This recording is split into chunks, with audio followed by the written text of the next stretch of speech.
When you hear the name William-Adolphe Bouguereau, your mind probably goes to a very specific kind of imagery. You picture pristine, classical beauty. You see cherubs floating in flawless blue skies, nymphs bathing in sun-dappled springs, and idealized shepherdesses looking out with serene, unblemished faces. Bouguereau was the absolute titan of the 19th century French Academy, a man whose brushstrokes were so imperceptible and whose devotion to perfection was so absolute that his paintings almost look like windows into a perfectly ordered, divine universe. Because of this, he eventually became the ultimate villain to the Impressionist avant-garde. Artists like Edgar Degas, Paul Gauguin, and Vincent van Gogh reviled him as the symbol of the stiff, soulless, and outdated academic establishment. To the modernists, his name became a curse word, a synonym for artificial perfection. For a long time, the art world largely agreed with them, relegating his name to the dusty, unfashionable corners of art history. It is incredibly easy to look at his later, hyper-commercialized work and dismiss him as a mere technician, a man who painted pretty pictures for rich patrons who wanted to decorate their mansions. But what if I told you they were all wrong?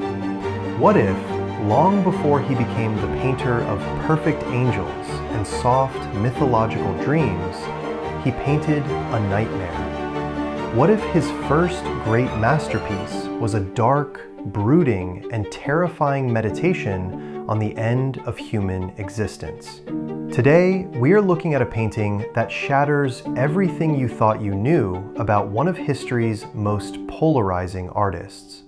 We are looking at Equality Before Death, painted in 1848. It is a massive canvas, measuring over 4.5 feet high and nearly 9 feet wide. When you stand in front of it at the Musée d'Orsay, it does not invite you in, it confronts you. The composition is stark, built on a frieze-like structure that gives it the solemnity of an ancient tomb carving. The background is an oppressive, featureless void. There is no pastoral landscape, no comforting light breaking through the clouds. Instead, against a dark, suffocating sky, a winged figure descends upon a corpse. The mood is immediately somber, heavy with a pressure that seems to pull the air right out of the room. This is not a painting about the gentle passage of the soul into heaven. This is a painting about the brutal, unavoidable, and absolute finality of the grave. But look closely at the angel. This is not a comforting biblical messenger. This angel is an apex predator. He swoops down from the darkness with an aggressive, almost mechanical speed. His wings are not the soft, voluminous white feathers of a guardian angel. They are razor-thin, dark, and sharp, slicing through the air like the wings of a bird of prey locking onto its target. He holds a massive, heavy shroud, and he is in the active motion of throwing it over the lifeless body below. The tension in the angel's musculature, the forceful grip of his hands on the fabric, and the intense, singular focus of his descent create a profound sense of anxiety. We are catching him in the exact fraction of a second before the fabric settles. This terrifying figure is the angel of death, but more importantly, he is the enforcer of the universe's only unbreakable law. He does not care who you were, what you owned, or who you loved. His only job is to cover you, to finalize the end of your story, and to return you to the earth. In this moment, Bouguereau captures the primal equity of day. It is the ultimate equalizer, the force that zeroes out every human achievement and every human failure. Now let our eyes drift down to the victim. Lying rigid on the ground is the corpse of a young man. He is a marvel of academic anatomy, Bouguereau was only 23 years old when he painted this, a student at the École des Beaux-Arts, but his mastery of the human form is already astonishing. The rendering of the flesh is so lifelike, so meticulous, that if you stand close enough, you might feel as though you can see the blood pooling in the extremities. Observers have noted that the toes of the dead man are painted with such vital energy that they almost seem to quiver, a haunting contrast to the absolute stillness of his chest and limbs. Yet, there is something deeply unsettling about how this young man is presented.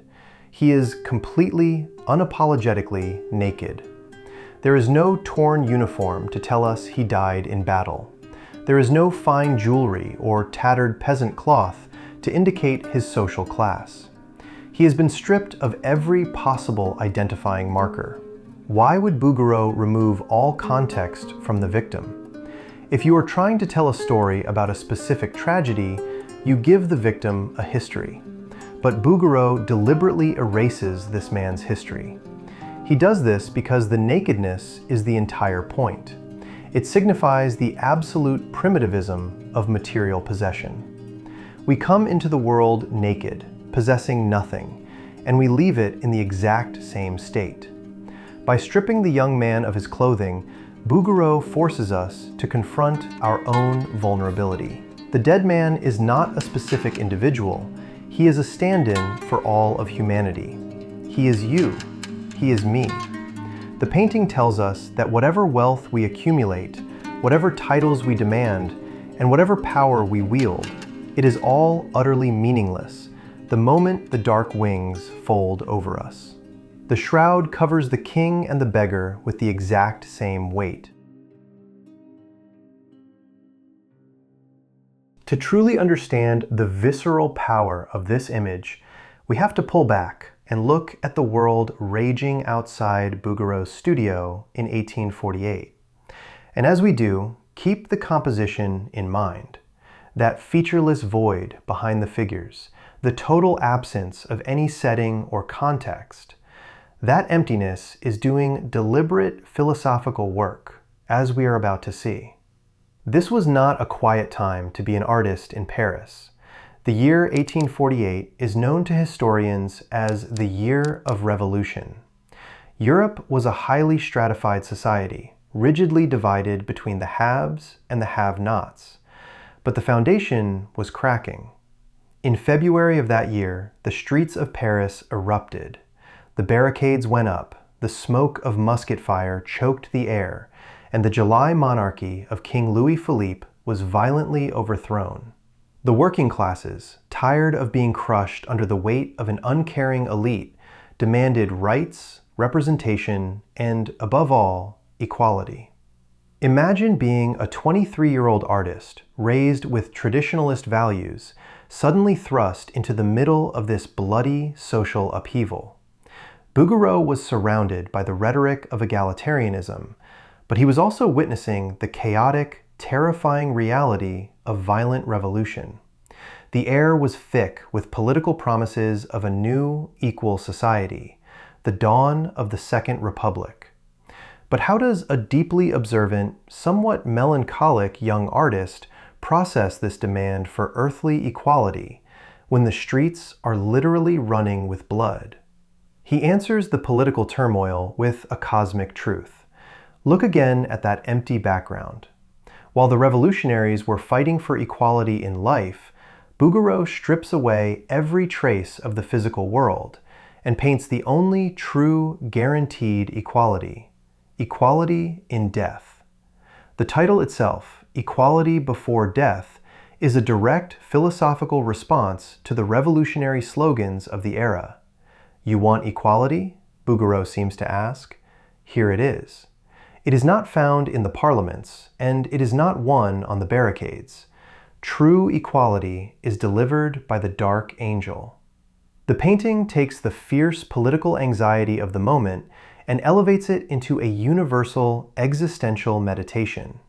Life is a temporary illusion of hierarchy. Death is the eternal reality of balance. The brilliance of this statement didn't just appear on the canvas by accident. It was the result of intense, painstaking refinement. We actually know quite a bit about how Bouguereau constructed this masterpiece because preparatory oil sketches still exist. In the academic tradition, an artist would create a smaller study called an esquisse to test out colors, composition, and emotional impact before committing to the massive final canvas. And the study for Equality Before Death reveals a fascinating secret. In the original sketch, the Angel of Death looks completely different. He has brown hair, and his body is heavily draped in cloth.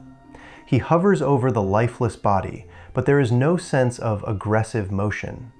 His wings are massive, taking up almost the entire composition, creating a static, heavy, almost protective canopy. It is a traditional, melancholy interpretation of death. But as Bouguereau moved to the final exhibition canvas, he made a series of radical, shocking changes. He stripped the angel completely naked. He changed the angel's hair to a startling pale blonde.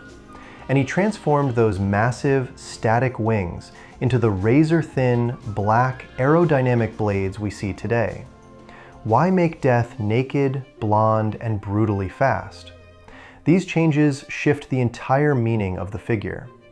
By making the angel naked, Bouguereau was able to show off his unparalleled skill in painting human musculature to the salon jury, proving his academic brilliance. But more profoundly, it mirrors the nakedness of the victim. Death and humanity are stripped down to their most primal, unadorned forms. The blonde hair adds an eerie, chilling contrast to the oppressive darkness of the background, making the angel look like a terrible, beautiful force of nature. And the aerodynamic wings inject the painting with a terrifying, kinetic energy. Death is no longer a slow, lingering presence. It is sudden. It is violent. It swoops in without warning, catching us entirely off guard. And then there is the shroud itself. Notice how Bouguereau treats the fabric. In many classical paintings, drapery is just a tool to guide the eye or to preserve modesty. But here, the shroud is arguably the main character of the painting. It dominates the center of the canvas. It is painted with heavy, tactile realism. You can almost feel the rough, dense weave of the cloth. It catches the pale, ghostly light, illuminating its deep folds and creases as it billows through the air. The shroud is suspended in mid-air, an instant away from making contact with the pale flesh of the young man. This creates a profound psychological suspense. We are waiting for the fabric to drop. We are holding our breath, anticipating the finality of that contact. The shroud is a physical barrier that is about to permanently separate the world of the living from the world of the dead. Once that heavy cloth settles over the young man's face, his identity is erased forever. He becomes an object. He becomes dust. This is the sovereignty of the shroud. It is the flag of the ultimate, unconquerable empire. Bouguereau is tapping into the ancient medieval tradition of the danse macabre, the dance of death, which reminded viewers that kings, popes, and peasants all end up as skeletons. But he updates it for the modern, skeptical age. There are no grinning skulls here, no mocking demons. There is only the cold, mechanical efficiency of the universe reabsorbing its creations. The shroud is the final curtain on the theater of human ambition. So how do we reconcile the painter of soft, rosy-cheeked cupids with the man who painted this terrifying bird of prey throwing a heavy shroud over a stark naked corpse? We reconcile it by realizing that artists, like all of us, are complex, evolving creatures shaped by the world around them. Equality Before Death stands as a monument to Bouguereau's incredible, undeniable potential for depth. It proves that beneath the polished veneer of his later works beat the heart of a philosopher. He understood the anxieties of his age. He felt the heavy, suffocating weight of mortality. He knew that the grand political struggles of humanity were ultimately a temporary distraction from the one inescapable truth that waits for us all. We spend our entire lives building our identities, accumulating wealth, seeking status, constructing elaborate illusions to forget the fragility of our own breath. But Bouguereau's masterpiece cuts through all of it. With a single, sweeping motion of a heavy cloth, it dismantles the illusion. It reminds us that our differences are temporary, but our destination is shared. Equality before death is a haunting, beautiful warning from a city on fire, echoing across the centuries. It asks us to look at the way we live, the things we value, and the people we judge, and to remember that in the end, the dark wings will fold, the shroud will fall, and the earth will claim us all with absolute, terrifying fairness.